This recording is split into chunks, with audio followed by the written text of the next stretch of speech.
Un sondage IFOP publié en milieu de semaine dernière disait que seuls 46% des sondés prévoyaient d'aller aux urnes aujourd'hui, un taux plus bas encore que celui des dernières régionales où 50,09% des inscrits s'étaient rendus aux urnes. Une étude via Voice pour Libération a confirmé ce sondage cette semaine avec des éléments expliquant la grève des urnes envisagée. 44% des Français jugent que les candidats et leurs projets ne répondent pas aux attentes des Français, 42% sont las des débats politiques, 41% pensent que les élus et dirigeants politiques ne comprennent pas les manifestations des Français. 37% veulent manifester leur mécontentement à l'égard des politiques. Bref, la politique ne fait plus rêver et il y a fort à parier que les abstentionnistes seront ce soir et dimanche prochain le premier parti de France. L'abstention va-t-elle être la grande gagnante des régionales? C'est notre débat du dimanche et pour le moment vous êtes 80,8% à dire oui. Avec nous pour en débattre, Grégoire Cascara, co-auteur du livre Génération engagée publié chez VA Éditions et président du mouvement citoyen Les Engagés. Bonjour. Bonjour. Et Dorian Dreuil, expert associé à la Fondation Jean Jaurès, qui publiera une note sur l'abstention lundi 28 au lendemain du second tour. Bonjour. Bonjour Philippe David. 60% d'abstention prévue aujourd'hui. Comment expliquez-vous un tel chiffre alors que les Français semblent être à bout? Grégoire. Il y a évidemment beaucoup de raisons très différentes. Sans doute que la crise du Covid a joué un impact immense. On a parlé de la crise sanitaire presque en permanence dans l'information, dans les médias depuis plusieurs mois, ce qui a saturé le débat traditionnel autour des élections régionales et départementales, dont on parle déjà insuffisamment à chaque fois, mais cette fois-ci encore moins. Et donc les Français, au fond, ont l'impression que cette élection est secondaire. Il y a aussi un gros travail de pédagogie à faire sur ce à quoi servent concrètement les régions, les départements, quelles sont les compétences départementales et régionales. Beaucoup de Français ont là encore le sentiment que les régions et les départements n'ont pas d'impact concret sur leur vie quotidienne. Moi, je crois tout l'inverse. Il faut comprendre à quel point les régions, les départements jouent un rôle en matière d'affaires sociales, en matière de transport, en matière de lycée. Ils ont un impact concret et donc c'est ce travail de pédagogie qui aujourd'hui explique que malheureusement beaucoup de Français se disent ça vaut pas la peine d'aller voter. Dorian Dreuil.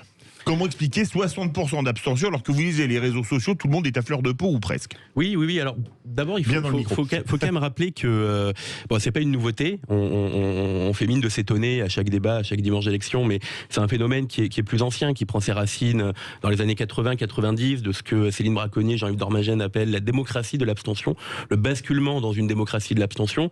Il y a d'abord effectivement des gens qui ont une méfiance, une défiance vis-à-vis à la fois des politiques et de la politique, des politiques, du personnel politique, dans leur incapacité à proposer une vision de société, dans la politique, une méfiance dans sa capacité à changer la vie. Pour beaucoup, la politique ne change plus la vie aujourd'hui, ne change plus les préoccupations du quotidien. Et puis il y a surtout une autre catégorie de personnes qui ne vont pas voter parce qu'ils ne peuvent pas voter. Ça concerne entre 10 et 12 millions de potentiels électeurs qui ne sont pas inscrits sur les listes électorales ou qui sont mal inscrits. Et ce sont des personnes qui de facto sont hors du jeu électoral. Et tout ça et le chiffre, on verra si le sondage confirme, si la journée confirme le sondage de vendredi des 60% d'abstention. Mais c'est à la fois inquiétant pour le mandat des nouveaux élus qui seront forcément mal élus et inquiétant plus largement pour la démocratie. C'est à se demander si on n'est pas sur une forme de séparatisme civique dans ce qui est en train de devenir une république de l'abstention. Séparatisme civique, le mot est fort. Grégoire Cascara, est-ce que le mode de scrutin, qui est quand même un peu compliqué pour les régionales, faut-il le dire, n'explique pas une partie de cette abstention? Peut-être, mais je crois que c'est beaucoup plus profond. C'est une défiance immense des citoyens et pour parler de ce qu'on explique aussi dans le livre et de ce que je côtoie au quotidien avec le mouvement Les Engagés que j'ai fondé en 2017, justement au lendemain de législatives qui déjà avaient été marquées par des records d'abstention chez les jeunes, on essaie de mobiliser les jeunes vers la politique, mais il y a une défiance. Et la vraie bascule que j'identifie à plus court terme, c'est qu'en 2017, quand je discutais avec mes amis, mes camarades qui avaient le même âge que moi, autour de moi, dans les lycées, dans les universités, je voyais une colère contre la politique, contre les politiques, une colère contre la façon dont on faisait de la politique. 4 ans plus tard, en 2021, je ressens davantage de l'indifférence, comme si c'était déjà perdu, comme si ça valait plus la peine de combattre, de s'opposer. Donc ce qui est important aujourd'hui, c'est de continuer à s'indigner, continuer à s'opposer, continuer à penser qu'il reste un espace pour, au fond, ce qui doit être un débat démocratique. Aujourd'hui, on a l'impression que les gens sont résignés. Dorian Dreuil, les modes de scrutin, est-ce qu'ils posent est-ce qu'il ne crée pas de l'abstention ? Alors, je ne suis pas persuadé parce que l'avantage des élections départementales et régionales, c'est d'avoir une forte représentativité des élus dans les différentes assemblées avec un scrutin proportionnel. Donc il est un peu complexe à appréhender. Enfin, départemental, c'est pas proportionnel, c'est majoritaire. Oui, majoritaire. Et c'est une proportionnelle à 2 tours, c'est une proportionnelle, on va dire light. Majoritaire. Mais sur la région, finalement, vous vous retrouvez avec des régions qui sont assez représentatives de l'échiquier politique local, beaucoup plus que des législatives. Donc je ne suis pas sûr que le mode de scrutin soit vraiment en cause, puisqu'on a sur des élections législatives, on a un mode de scrutin très simple, et pour autant qui ne passionne pas les foules. Si vous prenez les taux de participation des premières élections législatives au moment de l'instauration du suffrage universel en 1848, vous avez des taux d'abstention d'à peu près 20%. 20% aujourd'hui, en moyenne, à certains endroits pour des élections législatives, c'est devenu le taux de participation. Donc il y a une inversion totale de ceux qui continuent d'aller voter, de ceux qui se passionnent pour la vie de la cité et ceux qui s'en désintéressent dans l'indifférence. Justement, dans 37% en s'abstenant veulent manifester leur mécontentement à l'égard des politiques, c'est l'étude The Voice pour Libération. Est-ce que finalement l'abstention, c'est pas le vrai vote protestataire ? Dans la mesure où le vote blanc n'est pas reconnu, ce qui doit rester un débat ouvert, on a le sentiment effectivement que la seule manière de s'exprimer contre la politique, contre les mesures en place, et puis plus largement contre toute une façon, encore une fois, de faire de la politique, de diriger une région, un pays, c'est évidemment de se réfugier dans une forme d'abstention. La difficulté, c'est comment distinguer ceux qui s'abstiennent parce qu'ils sont en réaction à cette classe politique et ceux qui s'abstiennent parce qu'ils considèrent qu'ils ont mieux à faire ou parce qu'ils ne veulent pas s'astreindre à ce devoir civique. Donc, à mon sens, l'abstention ne doit pas être la solution. Il faut essayer d'aller voter même blanc, mais je reconnais que c'est assez difficile d'expliquer aux gens allez voter, puisque de toute façon leur vote blanc ne sera pas reconnu et qu'il ne sera pas pris en considération et pris en compte. L'abstention, c'est le vrai vote protestataire, Dorian Droy ?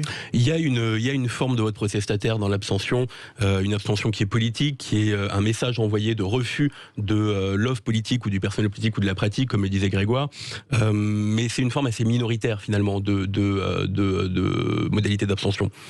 Alors justement, 44% jugent les candidats et leurs projets, que leurs candidats et leurs projets ne répondent pas aux attentes des Français. 42% sont là des débats politiques, 41% pensent que les élus et dirigeants politiques ne comprennent pas les manifestations des Français. Est-ce que c'est pas la preuve, Grégoire Cascara, de la déconnexion des politiques ? De la déconnexion des politiques peut-être, en tout cas d'une incapacité absolue des politiques, tous bords confondus, à intéresser les citoyens, et là encore en particulier les jeunes, à ces enjeux. Qui aujourd'hui peut expliquer... C'est les jeunes d'ailleurs qui votent le moins. Oui, les jeunes qui sont, a priori, d'après le dernier sondage, qui seraient les 3/4 des électeurs de moins de 35 ans ne vont pas aller voter. C'est quand même considérable, ce serait un record. Et ça prouve qu'effectivement on est sur un segment de population, mais c'est vrai aujourd'hui, et c'est toutes les tendances de fond, si on regarde les chiffres sur les dernières régionales, en réalité...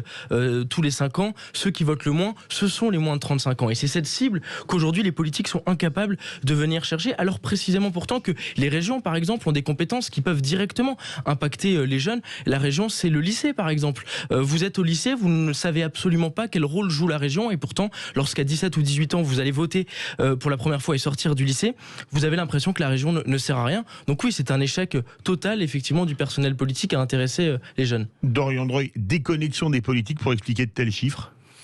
Oui, en partie, et ce que dit Grégoire est très vrai sur la jeunesse, et pour autant, les jeunes votent moins ou votent peu, mais ils ne sont pas pour autant désengagés politiquement ou désintéressés de la politique. Il y a une bascule vers d'autres lieux de politisation, vers d'autres lieux de socialisation de la politique, et notamment sur les réseaux sociaux, sur de l'activisme, dans l'engagement pour des causes, plus que pour des partis, des organisations ou des élections. Il y a énormément de commentaires. Par exemple, un commentaire qui est assez dur. L'abstention, c'est un non-vote contre nos droits et une bêtise totale. Qu'est-ce que vous en pensez ? C'est Tima Uriel qui dit ça. Oui, mais je suis assez d'accord parce que on a la chance. Alors je suis d'accord en partie parce qu'on a la chance effectivement de disposer de ce droit, ce devoir civique qui est une conquête de progrès démocratique. Et pour autant, on peut aussi comprendre ceux qui ne votent plus parce qu'ils sont las de ne pas être considérés, de ne pas être représentés ou de ne pas faire de distinguo entre des candidatures et qui proposent des réels projets de société, visions de société qui entraînerait des foules. Grégoire Cascara, c'est un non-vote l'abstention ? Ce qui est sûr, c'est qu'en tout cas, le vote, et ça c'est ce qu'expliquait Dorian à l'instant, et c'est ce qu'on essaie d'écrire dans Génération Engagée, le vote aujourd'hui n'est plus l'alpha ou l'oméga de l'engagement civique pour les jeunes. C'est-à-dire qu'aujourd'hui, moi j'ai entendu toute mon enfance, ma grand-mère m'expliquer, à chaque élection, je vote systématiquement qu'il y ait un candidat qui m'intéresse ou non, parce que c'est mon devoir citoyen et je n'envisage pas de faire autrement. Les jeunes de ma génération, ils en ont, entre guillemets, ras-le-bol qu'on leur rabâche à longueur d'élection qu'il faut aller voter. Toutes les campagnes de prévention sont là encore assez inefficaces. Et donc, ils ont l'impression qu'aujourd'hui, il y a d'autres façons plus utiles de s'engager et que prendre un engagement sur les réseaux sociaux, dans la rue, sur des causes ponctuelles, ce sera plus utile que d'aller déposer un bulletin dans les urnes. Donc, il faut à nouveau convaincre les jeunes en rétablissant de la confiance que le vote reste une arme citoyenne absolument puissante et incontournable. 81% des votants disent que oui, l'abstention va être la grande gagnante des régionales. Vous êtes d'accord avec ça ? Malheureusement, je crois que ce sera effectivement peut-être un record d'abstention parce que, encore une fois, on est dans un contexte particulier, mais plus largement parce qu'il y a des tendances de fond. Donc 80%, ça me paraît 81. Dorian Dreuil. C'est comme à chaque élection, le grand vainqueur d'une élection, alors qu'elle n'est pas candidate, elle n'a pas de programme, elle ne se présente pas, et c'est elle qui finit au premier tour de tous les scrutins. Et ce qui est inquiétant de voir ce basculement vers une république de l'abstention. Merci beaucoup Dorian Dreuil, expert associé à la Fondation Jean Jaurès, qui publiera une note sur l'abstention lundi 28 au lendemain du second tour. Et merci Grégoire Cascara, auteur du livre Génération Engagée, publié chez VA Éditions et président du mouvement citoyen Les Engagés.